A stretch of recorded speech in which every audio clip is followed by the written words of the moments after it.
Bienvenue à l'émission En accord avec le son. Là où nous sommes en accord avec le son.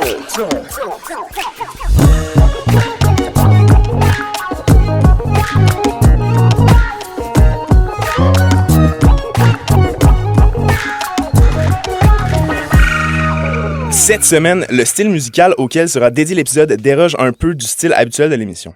Nous déplacerons notre regard de la scène pop-folk vers la scène du rap keb. C'est avec bonheur et conviction que je vous présente un artiste à la plume douce et réfléchie, porteur d'idées de grandeur et d'union avec des sonorités aussi vastes que ses textes. Sans plus attendre, veuillez accueillir Verlam. Ça va bien? Salut, ça va? Ça va super. Juste avant de commencer l'entrevue, pour qu'on soit sur la même longueur d'onde, j'ai l'impression que dans le monde du rap, il y a comme un peu deux secteurs à la famille qui créent comme le rap. Au final, il y a comme un peu genre les producers et les rappeurs. Je sais pas si peut-être je stigmatise le genre. Ouais. Mais je me demandais, toi, tu te considères comme lequel de ces deux-là? C'est sûr qu'il y a plusieurs rôles dans l'équation du processus créatif. Puis quand on parle de musique, là, bien sûr. Ouais. Mais moi, je me caractérise plus comme un auteur-interprète. Encore là, plus les projets ils deviennent grands, plus on peut se classifier comme un producteur, entre autres. Puis un producteur par le fait que c'est la production de projets. Ouais. La création de tout qu'est-ce qui est aussi externe à genre la musique, là. Exact, parce que là, quand t'es un producteur puis tu fais ton album, par exemple, là, tu vas aller chercher des beatmakers qu'on appelle aussi des genres de producteurs. Des producers. Des producers, exact, mais plus au niveau sonore, instrumental.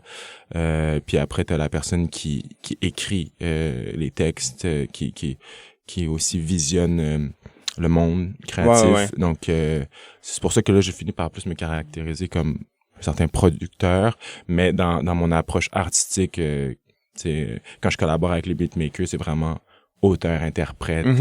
Puis beatmaker aussi, on peut aller chercher des instrumentalistes qui jouent des instruments spécifiques. Donc là, ça c'est vraiment comme par-dessus le beat, genre? Par-dessus le beat ou des instrumentalistes comme quelqu'un qui joue de la guitare, par exemple, qui va venir faire un riff de guitare, puis là, c'est le beatmaker qui, lui, va prendre ça dans son ordi, puis il va l'utiliser comme sample pour ensuite comme construire le restant du exact. Le restant de la prod. Il peut avoir plusieurs personnes, même il peut avoir quelqu'un qui vient juste pour des back vocals aussi, ça peut être intéressant. Ou encore là, toutes les approches sont différentes, mais c'est ça, je pense que moi je me classifie plus comme un auteur, interprète. Puis c'est sûr que ça vient de la composition parce que je participe aux instrumentales, tu sais, veux pas. Il faut que tu mettes ta touche là-dedans. Exact, il y a mon essence, j'adore être là quand on l'écrit justement. Ouais. Donc être en arrière du pour pouvoir un peu genre tweeter un peu sur les affaires, pas ça. tweaker. Non mais si j'ai des idées, je vais pas me retenir de les donner, et même des fois je vais souvent avoir l'idée de comme ça serait cool d'avoir une voix, genre, ou comme un sample de voix, puis c'est moi qui vais le faire. En live sur mon iPhone. Des fois, t'entends quelque chose, t'as une prod, puis là, t'entends quelque chose, mais c'est pas encore là, puis t'es genre, OK, let's go, je l'ajoute, genre. Ouais, mais j'envoie un gros shout-out à tous les beatmakers qui ont travaillé sur Lila, puis à Hebi, justement, qui a été le co-producteur. OK.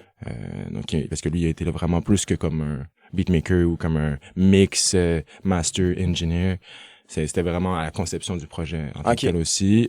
Puis il y a Gods qui a vraiment supporté le mix et master. Aussi définitivement. Puis ça, le mix et master, c'est tout le peaufinage sonore de la combinaison entre la voix et la composition. Faire en sorte que ça se coordonne bien, que ça sonne bien. C'est ça. Puis ça aussi atteigne, je pense, les standards définitivement d'écoute de musique en général. Genre, faut pas que quand t'écoutes, mettons, une playlist sur Spotify, t'entends, mettons, la tune. Ouais. Ça déroge un peu de qu'est-ce que... ça peut aller comme les autres tunes. Au niveau du volume sonore, au niveau de la sonorité, au niveau juste de... Pas des fréquences qui soient trop comme harsh ou... Exact, ça peut aller assez loin, puis c'est quitte à ce que ça très soit technique, juste au niveau des volumes, genre avoir le bon volume pour les plateformes. Ce qui est tellement technique, mais primordial pour faire en sorte qu'un projet finisse puis qu'il se soit entendu puis que le monde apprécie. Là. Définitivement. Puis toi, en tant que justement... mettons, on va parler plus de ton volet auteur.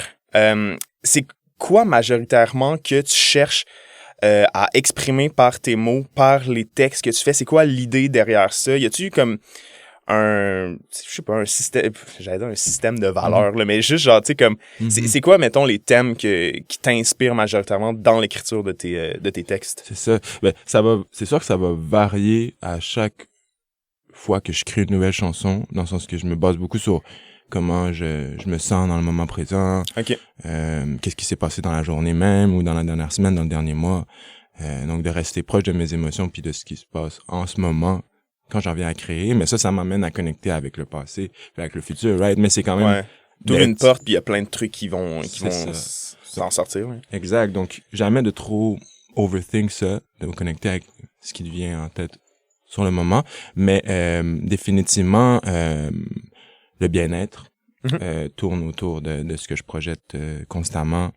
Même si moi j'ai encore du travail à faire à ce niveau-là, on en a tous. C'est un travail, je pense travail d'une vie. Là. C'est ça. Je pense que c'est d'aborder ça d'une manière constructive, le plus possible, puis de motiver les gens à faire ça pour eux-mêmes aussi. T'sais. Donc moi je manifeste beaucoup dans ma musique une certaine directoire, une certaine lignée, puis je sens qu'il y a beaucoup de ce que je transmets qui vient de plus grand que moi, genre plus grand que qu'est-ce que je peux même imaginer. Alors c'est pour ça que je me laisse guider. Puis Lila, je pense que c'était comme aussi de comme se laisser guider par Lila. Ouais. Par cette énergie-là. C'est quoi, en fait? Ben là, juste, je sais même pas si on l'a adressé, mais tu viens de faire paraître, c'est ça, un nouvel album exact. Qui s'appelle Lila. Définitivement. C'est quoi? Ben en fait, Lila, c'est une fleur, Lila, c'est une belle... Ça sent bon, c'est le printemps. Est-ce que c'était ça que ça veut dire ou il y a comme quelque chose derrière une autre signification? C'est justement par le fait que je dise que c'est plus grand, ça en vient à avoir plusieurs interprétations. Puis ça vient à avoir plusieurs définitions par le fait même que je pense que c'est genre... ça définit un higher self, donc quelque chose de meilleur qui nous attend potentiellement.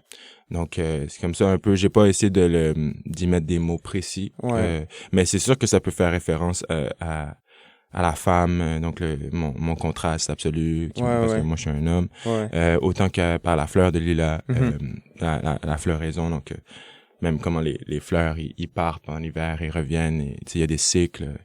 J'aime beaucoup les cycles. Je suis dans la vision que tout est un peu un cycle. Donc 100%. Puis c'est drôle parce que j'en parlais souvent avec des artistes, puis c'est beaucoup ça, l'aspect de cycle, j'ai l'impression. C'est comme les saisons, le processus de création. Tout le monde parle de ça comme si c'était un cercle, dans le sens où est-ce que genre t'as l'instant où est-ce que tu vas créer, le moment où est-ce que tu vas comme interpréter tes créations, tu vas les peaufiner en, tu sais, justement, en faisant des shows, sortir un album, machin. Et cette évolution-là va te permettre de revenir à la base du cercle et re-entamer comme un processus de création qui va être enrichi par le cercle précédent que t'auras fait, genre. Définitivement.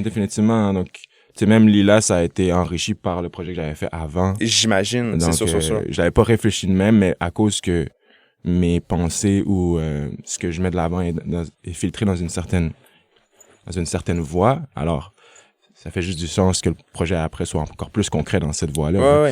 Donc, c'est ça. Puis pour une dernière interprétation de Lila, qui est plus le personnel, j'ai beaucoup contemplé le soleil durant Lila, entre autres le coucher de soleil.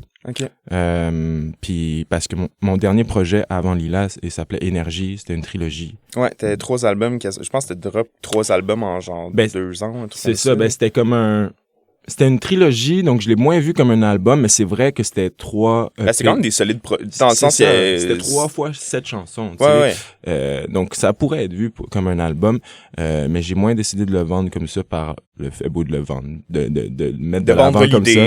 C'est ça, par le fait que j'étais pas encore rendu là. On parlait de momentum plus tôt, donc c'est de se rendre à un certain momentum pour avoir une proposition plus concrète. Mais c'est ça, définitivement, Lila, le coucher de soleil, puis la grandiose, tu sais, le côté grandiose du soleil, la plus grande énergie qu'on peut consommer, qu'on peut même conscientiser. Alors, pour moi, puis qu'on prend pour acquis aussi beaucoup. Exact.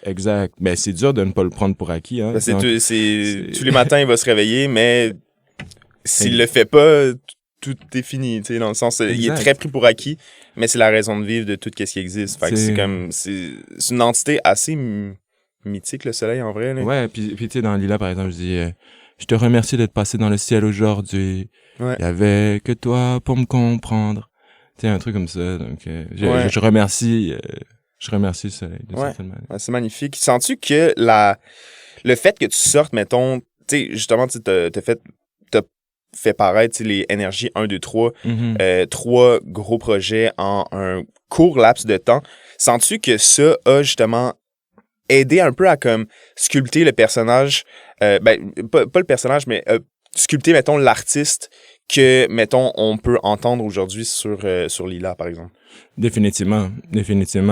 Berlin qui a commencé ses premiers textes, c'était pas dans une idéologie aussi concrète, si on peut dire comme ça. Dans le sens, ça a pris un moment avant de, tu sais, on crée continuellement, il y a une certaine constance, puis là t'arrives à des réalisations, t'arrives à un moment où est-ce que là il faut que tu te places, il faut que tu aies des points de repère spirituels, pas juste spirituels, mais tu sais, moi je suis athée, je suis pas né dans la religion, donc ça a été important pour moi à un moment donné de justement trouver des repères pour me situer, pour savoir pourquoi je suis ici, qu'est-ce que je fais, pourquoi je fais tout ce que je fais, tu sais, puis réellement trouver la foi. Donc je pense que c'est ça qui s'est concrétisé à travers l'art de Berlin, mais surtout à partir de l'énergie, où est-ce que là on a vu que comment qui est vraiment quelque chose qui se concrétisait dans sa tête. Tu sais. Puis justement, on va aller directement vers 2 pièces en fait qui figurent sur l'album Lila. On va commencer avec la pièce qui porte le titre de l'album, puis on va s'en suivre avec la pièce Sur le long du fleuve. Je me demandais si tu pouvais juste nous parler un peu de qu'est-ce que racontent ces 2 pièces-là, le contexte de création, qu'est-ce qu'on s'apprête à écouter en fait. Lila, donc la chanson titre du projet, c'est, si je peux le dire, si je me rappelle bien, c'est la dernière chanson qu'on a créée du projet. Ah ouais? Ouais. Puis c'était dans un moment justement où est-ce que là, ma vision est encore plus concrète de ce que Lila représentait. C'est intéressant ça. J'aurais cru quasi l'inverse, que ce soit la première pièce. Puis là, tu fais comme, OK, on va comme essayer de tout faire en sorte que ça découle construire. Un peu de cette pièce-là, c'est ça? Ouais. Comme si c'était la pièce angulaire du projet, genre. Tu sais, Lila, je l'ai commencé avant même de savoir que c'était ça, tu sais, dans le sens que... Tu fais des tracks, puis let's go, là. Pareil pour Énergie. Moi, je me suis permis avec Énergie volume 1 un lousse de temps que j'ai gardé jusqu'à Lila. Donc, à Énergie volume 3, j'étais déjà en train de créer Lila. Tu sais, dans le sens donc il y a tout le temps du temps entre les projets, mais qui font en sorte que je peux commencer à l'avance, puis je suis pas stressé dans comme il faut que je donne ça à tel moment, tu sais. Puis, mais Lila, c'est ça, la chanson Lila, c'est plus un hommage à Lila à travers une chanson. Ouais, je vois ce que tu veux dire, c'est bon ça. Tu sais, quand je pense à toi le soir, ça me soulage. T'es devenu mon seul point de repère. Tu sais, je dis à Lila, parles comme au projet en général. Autant qu'on pourrait croire que je parle à une fille, tu sais. Quand je pense à toi le soir, ça me soulage. Encore là, il y a tellement d'interprétations à chaque fois, mais bien sûr, là, je porte hommage à Lila. Puis, tu sais, je me dis au moins je me lèverai avec la foi d'accomplir tous mes rêves aujourd'hui. Si je suis capable de trouver bonheur même dans le froid. Donc, on a toute une connotation avec le froid ici au Québec, au Canada. Puis après, c'est ça, Lila, là, ça vient prendre un certain sens, autant que ça en a pas nécessairement. C'est à mon interprétation personnelle. Puis encore là, c'est venu super naturellement. Genre, c'est moi qui ai tout enregistré mes vocals sur cette chanson-là. J'avais pas d'ingénieur. Je me suis tout enregistré. J'ai beaucoup comme... C'est beaucoup c'est confrontant pour un artiste d'enregistrer sa propre voix. Hein. C'est ça, puis en même temps, tu sais jamais où ça va mener. Donc, tu te laisses guider. Concrètement, je me suis laissé guider. Puis ça, on peut passer à Sur le long du fleuve. Ouais. C'est la même chose, mais d'une manière singulière elle aussi. Ça a été de rendre hommage au fleuve. On sait, tu sais, qu'il y a un grand passé derrière le fleuve. Tu sais, les gens sont arrivés par le fleuve au Québec, les plaines d'Abraham. Puis moi, j'étais à Québec dans quelques semaines avant de créer cette chanson-là. Puis ma mère, elle vient de Lévis. Okay. Donc, c'est aussi d'où je viens sensiblement. Donc, c'est porter hommage à ça. Puis je pense à la grandeur du fleuve. Puis en même temps, c'est ça. Je pense qu'on a une certaine connexion avec celui-ci, puis c'est fondamental à le territoire sur lequel on vit aussi. Là. C'est ça, puis un petit insight avec la création de cette chanson, c'est un gars moi et lui, on est allé au même secondaire. Okay. Puis à cause qu'on a habité dans le même quartier pendant la dernière année, donc dans Hochelaga, on s'est recroisés par hasard. OK. Donc, c'était-tu un ami au secondaire ou... Ben, on s'entendait bien, on n'était pas amis. OK, si je vois le genre de relation. Donc, Anthony Messina, gros shout-out. La première fois qu'on a reconnecté dans Hochelag, je suis allé chez lui. Il commençait à construire son studio maison, puis c'est la première chanson qu'on a faite. OK, il était dans la musique aussi. Ouais. OK. Ouais, puis c'est pour ça qu'on a comme ça, on a plus eu tendance à reconnecter, I guess, parce que j'ai vu que là, il commençait à faire des prods, puis je me suis rappelé que lui était dans vraiment plus le niveau classique ou jazz à l'école. Au secondaire, il étudiait là-dedans. Ouais. Donc je me suis rappelé ça, puis là, ça a amené à cette chanson-là. La première fois qu'on s'est revus, on a fait cette chanson-là. Puis la chanson a commencé c'est cool, ça. avec la mélodie « Sur le long du fleuve, j'ai trouvé courant ». Donc ça a commencé avec cette mélodie-là, puis on a tout construit à partir de ça. Puis lui, c'est un très bon pianiste, donc c'est lui mainly sur le piano. Nice. Ouais, c'est ça. Nice. Alors, on s'en va écouter ces deux pièces-là. On va commencer avec la pièce Lila, puis Sur le long du fleuve de l'album Lila de Berlam. Bonne écoute. On est de retour, on vient d'écouter la pièce Lila, puis Sur le fleuve de l'album Lila de Berlam. On en a précédemment parlé de ça un peu, mais le beatmaking, la production d'instrumentales sur lesquelles les rappeurs vont venir mettre leurs paroles, leur voix, c'est quelque chose qui est vraiment fondamental pour la production de musique, rap, là, on pourrait dire. Je me demandais, toi, personnellement, comment tu fais pour choisir avec qui tu décides de collaborer pour, disons, un beat en particulier? Est-ce que tu le sais d'avance avec qui tu veux faire quoi parce que tu as une idée de vers où tu veux te diriger, ou c'est genre let's go, on y va, on fait n'importe quoi, puis on va où ça nous mène? Mais je dirais ça a pas tout le temps été évident de justement trouver pas ces bonnes personnes-là, mais les personnes avec qui ça connecte, avec qui c'est effortless, c'est sans effort, c'est juste naturel. Ouais. Donc P.B. Collins, le beatmaker, producer qui a créé Lila, justement, la chanson Lila. Ouais. C'est un des premiers avec qui j'ai commencé à travailler il y a 2 ans. Donc 2-3 ans, ouais. Okay. Donc au début de Énergie. Puis c'est ça, lui, ça s'est fait tellement naturellement d'une manière. Moi, j'avais produit mon premier événement dans ce temps-là. Petit événement, vraiment une initiative là, qui part de zéro. Puis cet événement-là m'a permis de le rencontrer lui. C'est la seule personne que j'ai rencontrée de cet événement-là. Ah. Donc ça s'est fait tellement... C'est un événement c'était un show que c'était tu faisais, c'était un show, puis j'avais fait genre un mini line-up, puis j'aime tout le temps genre cette formule ramener des artisans locaux, différentes industries, que ça soit pas juste la musique, mais que ça soit créer un gros melting pot de plein de... Donc là t'arrives là-bas pour la musique, puis là tu vois genre du thrift ou genre une compagnie locale. Je trouve ça cool, tu sais, puis c'est là que je vois la force de l'événementiel. Ouais. Donc, j'avais commencé Rallier les gens, faire en sorte que les gens, justement, se rencontrent et créent des liens comme exactement ce qui s'est passé, t'sais. Exact. Puis je pense que c'est ça la formule que j'ai voulu... Je suis pas le seul à l'avoir mis en place, je suis pas le premier, mais je pense que c'est cette formule-là que je priorise, puis il y a tellement de manières de l'aborder. Ouais. Donc, c'est ça. Puis ça, c'était comme en 2021. Puis, tu sais, j'avais essayé avec plein de producers avant, puis... tu fais 10 chansons avec un, puis là, il abandonne le projet, il est plus dans de faire de la musique. Tu sais, t'as besoin de trouver des gens qui sont quand même que c'est une réelle passion. Tu sais, ça va pas partir dans quelques mois. Puis ils sont sur la même longueur d'onde que toi aussi. C'est ça. Puis j'ai respecté les gens que ça changeait. Tu sais, on évolue tous, mais en même temps, moi, je peux pas trop me permettre ça quand je. Si tu veux être focus, faut que tu trouves quelqu'un qui est focus aussi. Il faut que je sache que la chanson que j'ai enregistrée, genre, je vais pouvoir même si je l'ai enregistrée il y a 1 an, genre, faut que j'aille les stems de la prod, là, tu sais, ou idéalement, là. Bah oui. Donc, c'est ça, je pense que ce que je dirais, c'est chaque chose en son temps. J'ai dit ça à beaucoup de beatmakers, producers, que je vais sûrement travailler pour la suite, même des jeunes, parce que j'aime ça autant travailler avec des personnes plus expérimentées que des personnes qui ont moins d'expérience, mais sont très forts aussi. Ça donne des styles qui peuvent aussi être différents. Puis en parlant de longévité, genre, elle est là, tu sais, pas à juste prendre du monde du pic de l'industrie, puis comme on est assez saturé, puis t'as sous-estimé la jeunesse qui est dans le fond notre futur aussi. Donc pour moi, c'est très important de réinvestir ben, d'investir dans les deux parties, tu sais, puis de créer genre un bon mix entre la haute hiérarchie et la basse hiérarchie. Ouais, en termes de temps, de longévité, ouais.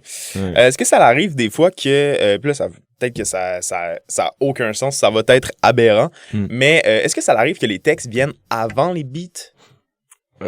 Pour Lila, j'ai peut-être écrit quelques chansons que j'ai comme commencé à écrire quelques lignes avant d'arriver au studio. Mais ça, c'est comme des petites idées, juste pour comme pas balbutiner au début. Mais encore là, c'était, je me laisse vraiment guider par le moment présent. Donc, en studio, qu'est-ce qui va sortir de là, tu sais. Donc, parce que, tu sais, je pourrais écrire une chanson genre 1 heure ou 2 avant d'arriver, mais ça serait pas la même chanson que j'écrirais 1 heure ou 2 après, tu sais. Mm-hmm. Donc, c'est ça. J'ai trouvé une certaine richesse à l'exécuter de cette manière, autant que je me ferme pas à écrire des fois. Mais je pense qu'il y a quelque chose de... C'est ça. Il y a quelque chose de spontané. C'est difficile de reproduire ce spontané-là, quasiment impossible.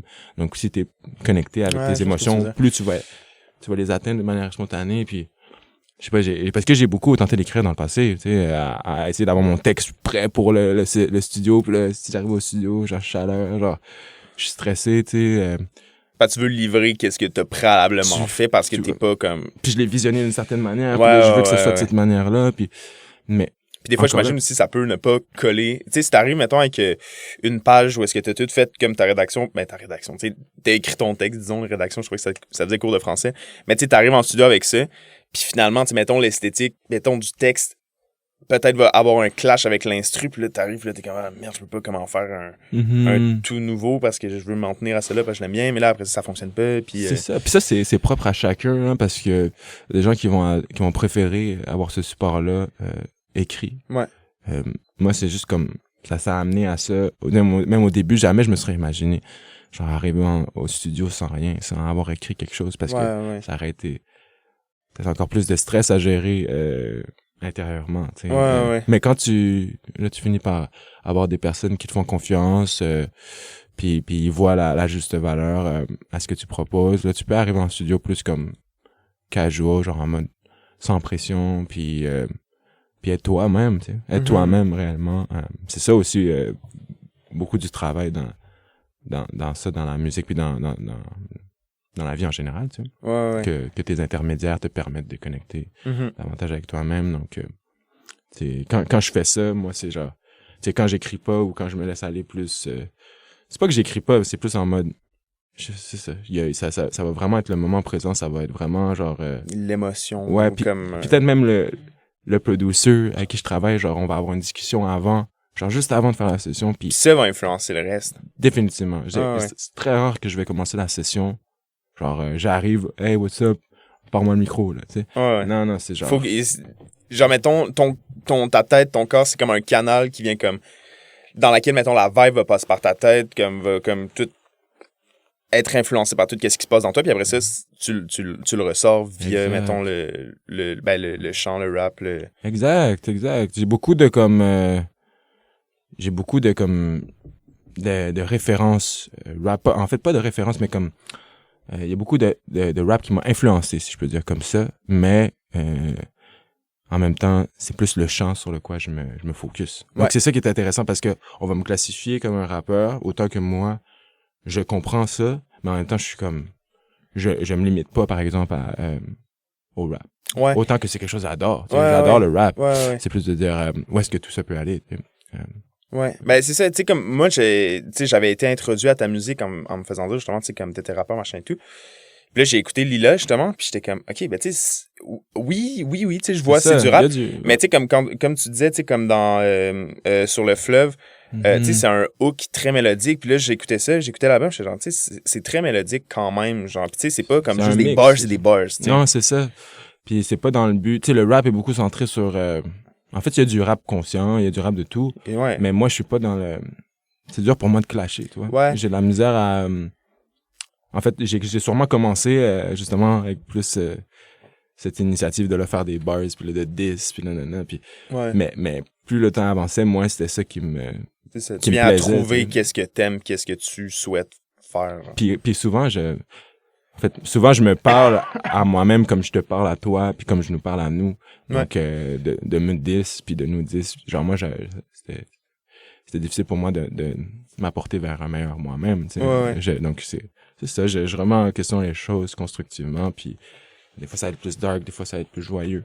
Mais j'aime pas ça, l'idée de se rabaisser à travers la musique. Puis tu sais, c'est entertaining. Mais est-ce que ça nous mène à quelque chose de meilleur? C'est une autre question. C'est questionnable, c'est ça. Puis, tu sais, mettons, justement, tu sais, comme dans l'esthétique de l'album, tu sais, il y a des affaires qui sont très... tu sais, il y a des sonorités très R&B, il y a des sonorités très, j'aurais tendance à dire pop, rap. Il y a aussi du drum and bass. Je me demandais, des éléments de drum and bass, c'est pas que du drum and bass. Est-ce que... pour chacun un peu de ces styles-là, tu te diriges vers, mettons, des producteurs qui ont peut-être plus ces affinités-là avec ce genre de style-là, ou, tu sais, les personnes avec qui tu travailles parviennent justement à être capables, justement, de s'adapter au style que tu leur proposes? Donc, il y a un peu des deux dans ta question, dans le sens que c'est sûr que les producteurs avec qui je travaille, ils sont assez versatiles. Les producteurs avec qui je travaille sont assez versatiles dans leur approche, malgré que, justement, quand je collabore avec eux, je vais vouloir qu'ils restent eux-mêmes, tu vois. Je vais pas vouloir qu'ils reproduisent quelque chose complètement hors de leur champ, ou qu'ils se forcent à faire un certain genre de beat. Tu sais, je veux que ça leur plaise aussi, autant que moi. Donc, ça, c'est un facteur que je priorise, quand on en vient à créer quelque chose. Mais, tu sais, autant que des fois, un producer va m'envoyer une prod. Donc, en fait, il y en a pas beaucoup, là, dans Lilac. Le producer m'a juste envoyé la prod. Mais il y a le feat avec Kama, qui est la 3e chanson, puis c'est genre, si je peux dire, la chanson ou l'instrumentale la plus comme trap, genre digital, new wave. Puis autant que ça me plaît de faire ça, autant que justement là il y a genre un Bleach avec justement un peu plus un drum and bass. Lui il est vraiment plus dans ce style-là de musique. Moi je vais pas le sortir de ça. Puis autant c'est cool. C'est le fun aussi, tu sais, que justement, ce soit pas un album qui est consacré à un seul style. Je trouve que ça crée du relief. Ça rend les pièces uniques aussi, l'une par rapport à l'autre, genre. Ouais, définitivement. Ben, puis c'est ça, le but, c'est de créer le plus possible. Puis là, à un moment donné, tu arrives à genre, OK, t'as comme 20 chansons. Ou en fait, t'en as 50, puis sur les 50, là, t'en as 20 que t'aimes beaucoup. Puis là, après, sur les 20, t'en choisis 13, tu sais. Donc, ça a été ça. Okay. Donc, c'est pour ça que sûrement qu'à un moment donné, là, t'as une énergie un peu similaire, malgré que ce soit pas les mêmes styles de prod. T'as comme une énergie qui neutralise la chose, qui comme centralise la chose. Ouais, je comprends. Préalablement à l'entrevue, en fait, j'avais demandé des inspirations. Des inspirations, puis j'ai été quand même assez surpris de tes suggestions. Il y avait une pièce qui s'appelle Dehors dans la night de Laylo. Oui. Mais il y avait aussi S'il suffisait d'aimer de Céline Dion. Et je trouvais que ça créait un peu un clash. J'aimerais ça que tu m'en parles un peu. C'est ça crée un contraste, hein. C'est les contrastes absolus, j'adore. Tu sais, autant que Berlan, c'en est un. Parce que mon nom, c'est Lambert. Ouais. Donc, c'est les deux facettes à la vie. Ouais. Mais ouais, Laylo, c'est sûr, c'est un artiste plus dark ou digital.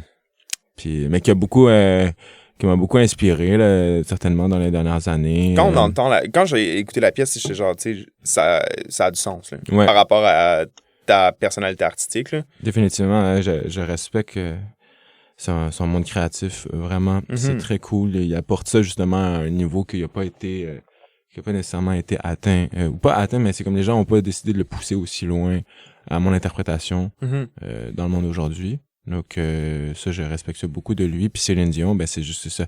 C'est un de mes piliers musicaux avant même que je réalise que ça en soit un. C'est dans le sens, ma mère écoutait ça quand j'étais enfant. Puis pas comme si je connais toutes les chansons, non. Puis je pense que ça a été d'en choisir une parmi tant d'autres. Ouais. Quand j'ai dit celle-là, mais ouais, c'est autant que ça soit pas les mêmes générations, le même style musical. C'est des artistes que, dans leur monde, ils ont poussé les limites. Et ils ont même poussé les limites du possible à mon interprétation. Parce qu'il y a beaucoup de gens qui vont dire c'est pas possible de faire ça. C'est peut-être pas possible aujourd'hui, mais ça sera possible demain. T'sais, moi, c'est comme ça que je le vois. Puis ces artistes-là sont une motivation pour moi de dire, OK, on peut apporter ça à des standards élevés puis redéfinir ces standards. Tu sais. Ouais. Puis quand j'ai lu par rapport à, tu sais, mettons, des articles dans lesquels tu figurais, il était marqué aussi tu utilisais, mettons, des samples de Céline Dion pour des prods que tu faisais, genre. Dans le sens, c'est pas à chaque chanson, mais non, mais ça naturellement, j'espère, parce qu'à un moment donné, ça serait quand mais même... c'est ça. mais je trouvais ça intéressant à un moment donné, puis surtout dans Énergie, puis sûrement pour la suite aussi, mais il y en est venu quelques sessions, puis je pense que c'était précisément une session avec Canuck, avec un beat avec Saint-Sucré, justement, parce que là, on a... souvent, on commence les sessions, puis c'est comme, qu'est-ce qu'on fait? Qu'est-ce qu'on fait aujourd'hui? Puis là, moi, je vais avoir une énergie, genre, d'ici, genre, je vais avoir une énergie grandiose, mais qu'on sache pas que c'est ça, tu sais. Mm-hmm. Tu saches pas qu'il y a cette énergie-là, puis moi, je me serais pas privé d'en parler, tu sais, parce que je trouve ça cool, puis... justement, si j'entends ça de quelqu'un d'autre, ça va faire un déclic dans ma tête. Je peux utiliser ça de cette manière-là. Puis, tu sais, la musique, ça a tout le temps été de la réutilisation. Ouais. Ben, c'est un peu aussi dans la culture hip-hop, à la base, là, aussi, le sampling. Là. Exact. Puis moi, je trouve que quand tu fais du sampling, c'est plus de porter honneur à comment tu le fais. Tu sais, si on entend, genre, mot par mot, comme le sample tel quel, je veux dire, il n'y a pas eu grands efforts là à essayer de, genre, tweak le truc puis que ça soit ta création. Donc tu sais dans l'intention Canuck et Saint-Sucré, t'entends pas Céline Dion, tu vas pas réaliser c'est quelle chanson d'elle. C'est ça. Mais c'est parce que juste pour mettre en contexte pour peut-être les personnes qui savent pas c'est quoi du sampling, c'est juste en fait c'est tu vas utiliser mettons une bande audio d'une pièce ou peu importe, puis ça va être d'aller comme la découper de manière à utiliser des petits segments de la musique pour la réutiliser dans une autre musique, mais comme justement en changeant le tempo, en changeant le pitch, en changeant... Tu peux reverse, tu peux tout faire avec ton sample. En fait, c'est juste, ça devient comme un peu comme la plastine. Genre, tu pognes un bout de plastine, mais après ça, tu le modes de la manière qui convient à qu'est-ce que tu veux faire avec, genre. Exact. Donc, ça peut être... Ton sample initial, là, comparé au sample auquel tu arrives après, ou justement... C'est pas la même chose. La prod, c'est aucunement la même chose. Donc, c'est un instrument à part entière. Exactement. Chaque son, qu'on écoute du bruit, là, peut être un instrument, peut être comme un instrument. Donc, c'est la même chose avec une chanson. Malgré que, bien sûr, là, il y a tout l'aspect des droits d'auteur. Là. Encore là, si tu peux pas savoir quelle chanson j'allais choisir... Tu vas sans doute pas te faire actionner. Là. C'est ça que je me dis. Encore là, moi, je suis tout là dans le respect. Il y a no hate, il y a pas de manigance à dire non. Encore là, je sais que c'est quelque chose dans cette industrie. No snitching, simple, no snitching.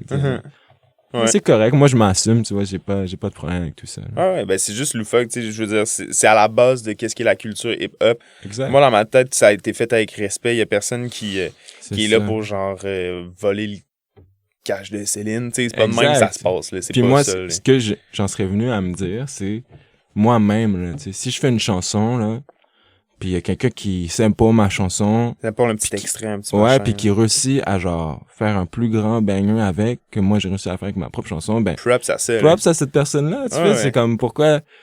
Est-ce que, tu sais, il y a pas de jalousie là-dedans, ou il devrait pas avoir de jalousie par rapport à ça, donc c'est comme, c'est plus en mode, stay humble, do your shit, toi... Demain, tu vas créer quelque chose d'autre. Tu sais. Ouais. C'est comme ça. Ouais. Bon, ben, sur ces belles paroles, allons-y avec l'écoute de la pièce Dehors dans la night de Laylo et S'il suffisait d'aimer de Céline Dion. Bonne écoute. On est de retour. On vient d'écouter la pièce Dehors dans la night de Laylo et S'il suffisait d'aimer de Céline Dion. Je suis avec Berlam et j'ai posé aux internautes des questions. Je leur ai demandé de te poser des questions dont je serai le messager. Donc, on va y aller tout de suite avec les questions du public. D'ailleurs, pour les prochaines entrevues, si vous avez envie de participer, c'est sur la page Instagram du podcast que ça se passe. Donc, on s'en va là avec la première question du public. Comment adaptes-tu ta musique pour des spectacles? Oui, donc ça a été quelque chose qui est encore en travail, mais c'est définitivement d'écouter la chanson. Il y a des chansons qui sont plus digitales que d'autres, il y a des chansons qui sont plus justement avec des vrais instrumentales, donc ça sera de trouver cette juste balance-là pour la reproduire en live. Mm-hmm. C'est tout le temps intéressant de faire une version acoustique d'une chanson aussi. En show, ça se prête-tu de faire, mettons, une tune acoustique dans, mettons, un set, peut-être, des fois, ben, tu sais, je veux dire, dans ton style de musique en particulier? Oui. Tu sais, c'est quand même... c'est la musique, tu sais, qui est quand même assez électronique.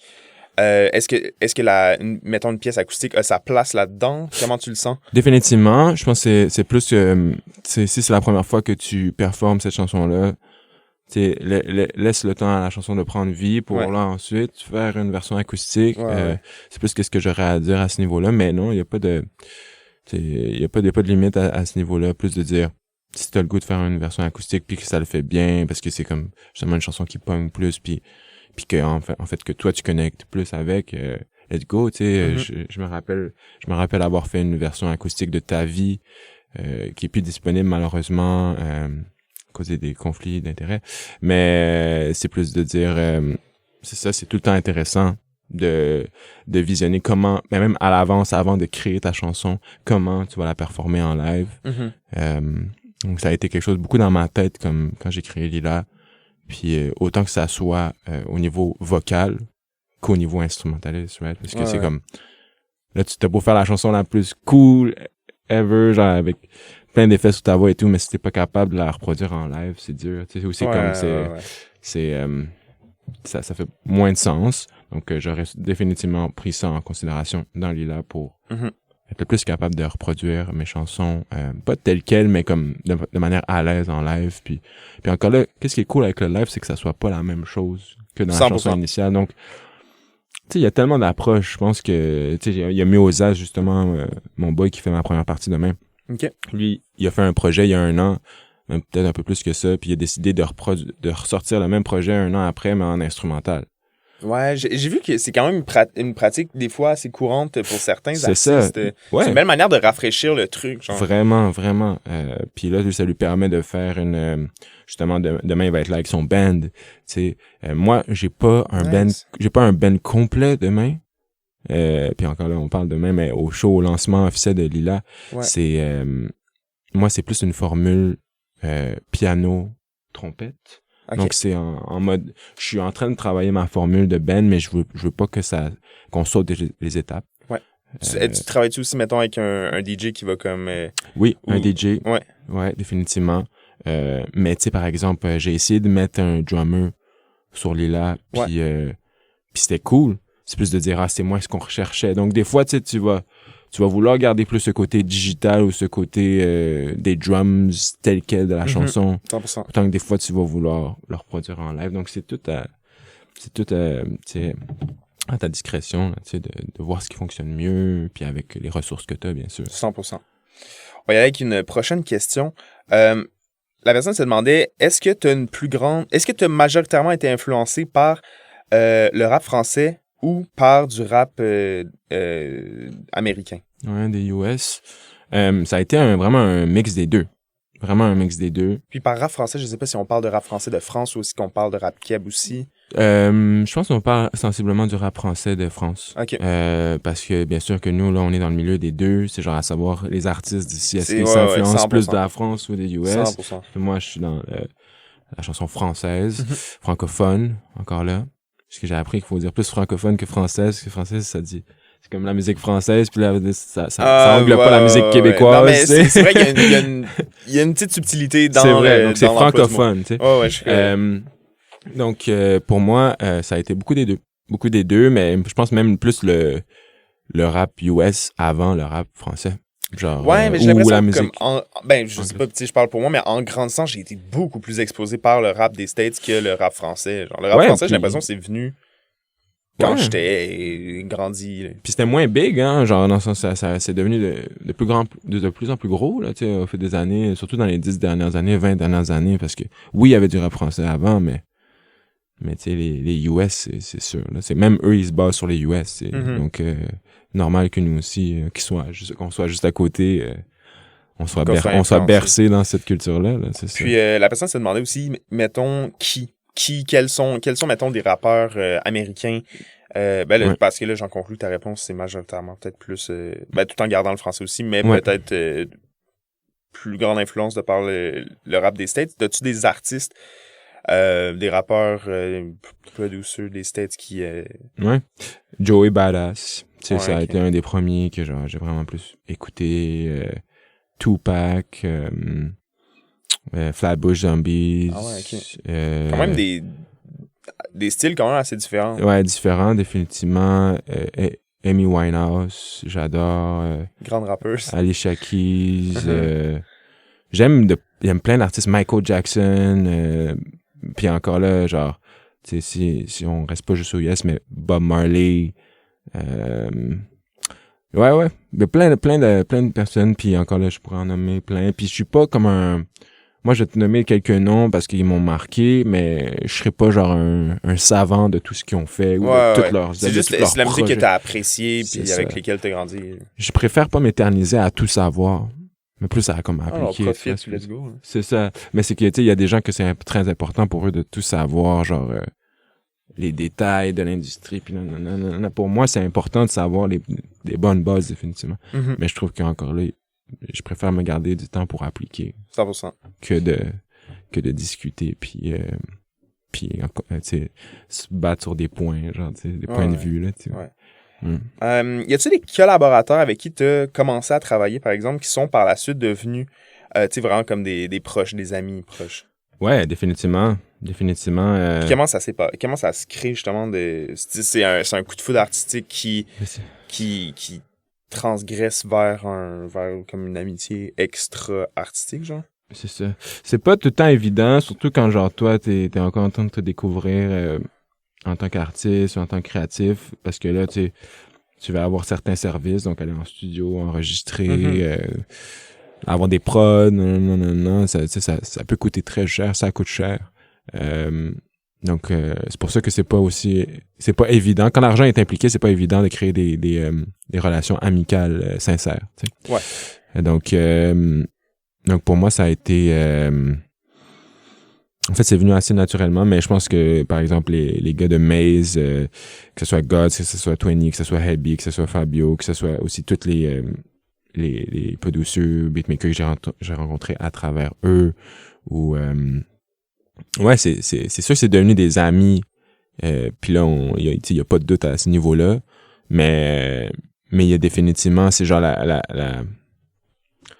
la ligne très mince entre genre justement le professionnalisme puis tout l'aspect professionnel puis genre on chill, tu sais, puis on est amis. Parce que tu sais, autant que là on en est venu à des fois on va aller souper, on s'est vu en dehors des studios, on se voit majoritairement en studio. Ouais. Donc c'est sûr qu'il y a des amitiés qui en sont découlées, des connexions très pures, mais rien de tout ça aurait été forcé. Je pense que ça va s'être développé au fil du temps, puis c'est ça. Il y a tellement de personnes avec qui je m'entends bien, mais est-ce que c'est mes amis? Encore là, c'est tout. Il y a tellement de monde que c'est mes amis rendus là, tu sais. Pas donc oui, ça a créé plein de belles collections. Ouais. Est-ce que c'est long pour toi de créer? Tu sais là, moi je trouvais ça impressionnant, tu sais, on en parlait, tu débarques en studio, t'as pas ton texte. Tu te laisses inspirer par le truc, tu sais. Pour quelqu'un qui fait pas ça là, tu sais comme de l'écriture de rap, machin. Je trouve que c'est quand même c'est assez impressionnant, tu sais. Mais tu sais, quel est l'envers du décor à ce niveau-là? Mais c'est sûr que c'est pas évident non plus. Tu sais, comme quand je dis ça, c'est pas de laisser paraître que c'est nécessairement évident de le faire, tu sais. Ben, ou que j'imagine que c'est pas... parce que je veux pas le laisser paraître comme ça, là, tu sais. Ouais. Parce que même moi, parfois, c'est pas évident de cette manière, mais c'est être capable, justement, de connecter et de déconnecter à la fois. Tu sais. Ouais. Donc, c'est comme, tu connectes avec ce moment-là, puis rappelle-moi la question. Est-ce que c'est long pour toi de créer tout ça? Si c'est long, c'est... Encore là, ça va vraiment venir. Tu sais, des fois, je vais pas finir la chanson sur le coup. Des fois, ça va venir très rapidement, contrairement à d'autres. Donc, c'est genre, ça varie beaucoup. Puis des fois, je vais justement créer chez moi. Parce que la moitié des chansons que j'ai sur Lila, je les ai enregistrées chez moi, tu sais. Donc des fois ça me prend du temps où je me donne ce temps-là. Tu peux pas finir le truc parce que t'es tout seul puis je peux faire 100 takes là, tu sais, puis genre j'ai pas comme de pression d'énergie négative qui vient relier à ça, ou genre attends, on a un nombre de temps là, tu sais, comme let's go, dépêche-toi. Donc pour moi c'est important ça, parce que de ces moments-là où est-ce que je me permets de passer plus de temps puis d'être plus attentionné, mais là découle des œuvres plus authentiques, plus singulières, plus proches de mes émotions. J'imagine, ouais. Donc c'est ça aussi un détail, c'est que idéalement ne pas avoir genre de restriction de temps quand tu te laisses aller de cette manière-là. Donc pas feel comme là j'ai vraiment juste 1 heure, je dois écrire. T'sais. C'est cool de se donner des challenges comme ça aussi. Mais ça peut sentir aussi que tu te rushes. C'est se donner une chance. Si t'as jamais fait ça, là, donne-toi pas juste 1 heure, là, donne-toi la journée. Là, au minimum. Là. J'ai eu des journées, là, puis on a repris la pandémie au mieux pour ça. Ouais, ben oui. Mais genre, pandémie définitivement des journées, même du moment où est-ce que ça filait comme trop. Mm-hmm. Mais que de là est découlé genre, tu deviens à l'aise à juste projeter, à chanter, à faire aller ta voix dans toutes sortes de côtés. Parce que écrire en live, c'est autant écrire que de trouver ton flow, ton intonation, puis d'être là dans ta tête en le disant, dans le sens, je peux dire je t'aime. C'est complètement différent. Donc, c'est comme, où est-ce que tu te places dans ta tête pendant que tu le dis? Est-ce que t'es vraiment là ou t'es complètement ailleurs? Parce que ça va se ressentir, ça aussi. Genre, si t'es in the zone ou si t'es pas in the zone. Genre, est-ce que t'es vraiment genre... Est-ce que t'es vraiment genre l'étoile filante? Quand tu dis une étoile filante, tu sais, est-ce que t'es l'étoile filante? Est-ce que t'es... Ouais, est-ce que tu le feels dans toi ou tu fais juste dire un mot, là? T'es au plein soleil pis t'as de la misère à t'imaginer. C'est comme... non, je vois ce que tu veux dire. Faut essayer un peu de se mettre dans cet état d'esprit. Puis là, ça va beaucoup aider aussi. C'est sûr. Je pense qu'est-ce qui vient, t'sais. Ça aide à sortir quand justement tout ton corps puis ton esprit est comme dans ce mindset-là, cette idéologie-là. Clairement que la création doit venir beaucoup plus naturellement que si, mettons, t'es genre, ah merde, il me reste combien de temps? Il me reste 20 minutes. Merde, il me reste 3 vers à écrire ou je sais pas quoi, genre. C'est ça, c'est filtrer les énergies, mais ne pas se retenir, tu sais. Donc, exact, genre, juste, c'est un laisser-aller. Ouais, 100%. Dernière question. Y a-t-il des artistes inusités que tu voudrais sampler pour une prochaine chanson? Tu sais, là, on parlait, tu sais, mettons, des samples de Céline Dion, mais y a-tu, mettons, je sais pas, là, tu sais, des artistes, tu sais, tu fais comme, tu sais, comme juste ce petit 2 mesures-là, il me semble, ça pourrait être un peu pire sample pour de quoi, genre. Ouais, ben, tu sais, mais pourquoi j'avais choisi Céline Dion aussi, c'est pour porter hommage au Québec, donc, ça a donné que c'était Céline Dion, mais ouais, il y a plein d'artistes, là, tu sais, comme, Claude Dubois, Ginette Renault. Ok, les j'aime les OG, là. Ouais, tu sais, comme du Québec, tu sais, ramener ça, genre, comme le cool, tu sais, ou comme la musique que le monde écoute, puis pas dire que le monde écoute plus du Claude Dubois, mais, ou de Ginette Renault ou Céline Dion, mais, je sais pas, moi, je trouve ça cool, puis des emblèmes québécoises, là. J'aime ma culture, encore là, tu sais, je pense que peu importe d'où tu viens, il faut apprendre à apprécier, puis puis ça sera plus une question de redéfinir pour le meilleur, tu sais. 100%. Donc, c'est pour ça que... C'est ça, je pense qu'il y a pas d'artiste à part entière, mais si je peux en dire 2, là, tu go Ginette Renault puis Claude Dubois, là, tu sais, on verra. On va retourner vers un segment musical, mais ce ne sont pas qu'exclusivement des pièces de l'album Lila. En fait, on va faire comme un genre de sandwich. On va écouter la pièce L-M-E-A-N de Lila. Ensuite, on va écouter L'amour de vivre, qui est une tune que tu avais sortie avant Lila. Puis, moi, je tenais à rajouter la pièce Lumière dans la playlist de l'épisode d'aujourd'hui parce que c'est mon coup de cœur de l'album. Fait que c'est ça, on va se faire un petit sandwich Lila, pas Lila.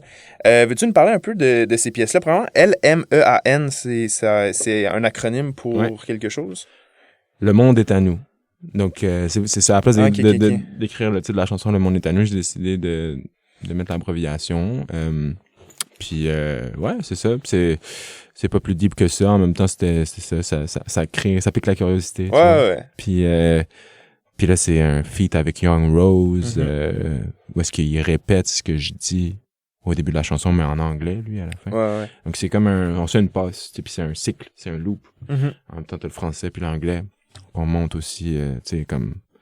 Tu sais, encore là, moi, je suis super ouvert d'en parler, mais tu sais, moi, je suis blanc, lui, il est plus noir. Donc, montrer ce contraste de culture, mais comme quoi tout est possible. Puis quand c'est bien intentionné, puis c'est proche de... Tu sais, moi, je respecte de fou Young Rose, mais je trouve que la musique a vraiment un pouvoir de montrer 100%. Aussi un certain exemple. Tu sais, comme... Il n'y a pas de limite à ça, tu sais. Il n'y a pas de limite à être ensemble. Puis à propager ce message-là, tu sais, pour le meilleur. Donc, le mine, c'est ça. Le monde est à nous, en découle aussi. Ce titre, c'est-à-dire, le monde est à nous, tu sais, c'est pas... c'est pas ton petit monde, c'est pas mon petit monde avec Berlin, tu sais. Après ça, il y a... C'était l'amour de vie, en fait. Je me demandais pourquoi, tu sais, dans cette suggestion de tune-là, tu sais, t'as décidé d'envoyer une tune qui figurait pas sur le nouvel album. J'imaginais que ça voulait dire que cette tune-là avait comme peut-être une place singulière dans ton cœur. Oui, l'amour de vivre, c'est venu... En fait, plein de chansons sont venues à des moments précis. Mais je pense que l'amour de vivre est venu à un moment où est-ce que là, c'était comme... OK, what's the next, like... Où est-ce que j'apporte ça? Même l'amour de vivre, c'est Simple par Céline Dion. Ben, c'est un sample de Céline Dion. Ah ouais, ok. Bon, ben, super. C'est drôle à savoir, mais... Cet exemple. Mais, encore là, si je l'avais pas dit, genre, il y a personne qui le saurait. Une oreille fine qui reconnaît... C'est ça, je me rappelle encore le jour où est-ce qu'on l'a fait avec Cephas, shout-out Cephas, le peu douceux qui a fait la prod, mais comme... Tu sais, j'adorais la prod qu'on en était venu à faire, puis genre, je sais pas, quelque chose de grandiose, il fallait que je reproduise ça, puis c'est ça, je pense que je chantais déjà ce refrain-là, là, tu sais. L'amour de vivre, chaque seconde comme la dernière fois. C'est genre un des premiers trucs que j'ai écrit dans la chanson, puis we stick to it, puis oui, c'est une chanson que je vois comme grande, comme pure, comme powerful, puis j'ai juste hâte de voir comment elle va évoluer, tu vois, comment elle va grandir. Yeah. Puis finalement, Lumière, c'est de quoi ça parle, la pièce Lumière? Ben, je sais pas pourquoi ça me fait... J'aime vraiment cette tune-là. C'est comme, je pense que la tune est genre 2 minutes, là, ça passe super vite. Ouais. Mais comme, elle me donne un genre de petit boost de sérotonine ou je sais pas quoi. Là. Je sais pas si les drum and bass, là, mais je sais pas, mais ça... Je pense que c'est par le fait que ça a été enregistré comme ça aussi. C'est le fait que ça a été enregistré comme ça aussi, par contre, Lumière, ça a été enregistré en genre 1 heure. OK. Genre, c'est ça a été enregistré super rapidement. Puis c'est Heavy, puis Gods, que là, voulait faire genre une deuxième version de Ta vie, qui est une autre chanson que j'avais sortie, puis qui a quand même bien pogné. Puis là, c'était de dire, OK, si ça fonctionne, genre, what's the next step? Ouais, c'est quoi? C'est comme un peu dans le créneau qui avait été fait par l'autre. C'est ça, tu sais. Donc, c'était comme l'évolution de Ta vie. Puis c'est ça a donné Lumière. Puis c'était cool à enregistrer cette chanson-là. Nice. C'était très pur. Parfait, ben on s'en va écouter ça. Le monde est à nous, LMEAN, L'amour de vivre et Lumière de Berlam. Bonne écoute. On est de retour, on vient d'écouter la pièce LMEAN, L'amour de vivre et Lumière de Berlam. Berlam, un gros merci d'avoir été avec moi aujourd'hui en studio. Merci à toi. Quels sont les objectifs à venir? Ben, en fait, tu as un show demain, 17 mai, au ministère. Le 23 mai, tu es à Québec. Et le 30 mai, à Paris. C'est des gros shows. Comment tu te prépares pour ces événements-là? Pour vrai, c'est ça, tu essaies de bien balancer ton lifestyle, ton mode de vie pour que là, quand tu arrives au show, tu sois dans le meilleur état d'esprit. Sois prêt, là. C'est de la pratique avec le band, avec les personnes impliquées aussi, définitivement. Mais tu sais, on est dans le projet depuis un bout, donc c'est juste excitant plus qu'autre chose. Là, on a vraiment hâte à ce que ça prenne vie. Puis c'est notre première tournée, alors on a hâte de voir ce que ça va donner. Parce qu'en fait, c'est ça. Au ministère, demain, c'est un show de lancement. Genre. C'est le lancement officiel à Montréal. Après, à Québec, on le voit comme un autre lancement, mais plus sur Québec. Ouais. Puis à Paris, c'est un line-up. C'est la première version de MPN pour Musique pour nous. OK. Donc on a décidé de faire une formule plus line-up sur Paris par le fait que j'ai jamais performé encore sur Paris. J'allais pas arriver là-bas comme une tête d'affiche. C'est très important pour moi de donner honneur ou de porter honneur aux places. En tout cas, c'est ça. Rester humble puis pas arriver genre comme hey, hello, je suis à la conquête de l'Europe. Puis quand on sera rendu là, ça sera cool. Puis je pense qu'on va l'avoir mérité. Ouais. Faut se donner le temps aussi. Là. Ouais, encore là, si on parle de longévité, moi, je suis pas là à vouloir presser, à vouloir atteindre tous mes objectifs en 1 année. J'aime ça le voir sur plusieurs années. Berlin veut pas, ça fait 6 ans que là, c'est plus ça a pris vie, mais je le vois vraiment comme un plan de 10 ans, si c'est pas 20, là, tu sais, donc... ouais, ben c'est l'histoire d'une vie, le monter. Exactement, puis on verra où tu se mènes, tu sais. J'aime pas ça trop y penser à l'avance. Ouais, je comprends ça. Ouais. Puis, allez suivre Berlam sur les réseaux sociaux, Facebook, Instagram, le lien est dans la description. Y a-tu d'autres manières? Tu sais, je veux dire, Facebook, Instagram, en général, c'est pas les plateformes de prédilection. Là. Exactement. Non, c'est ça. Disponible sur toutes les plateformes. Let's go. On s'en va écouter ça. La musique, tout est en description. Donc, allez cliquer là-dessus. Encore une fois, un immense merci d'avoir été là. Je m'appelle Joël. Vous écoutez En accord avec le son. J'étais avec Berlam. Merci encore une dernière fois. Et merci puis, à toi, Joël. À la prochaine. À la prochaine.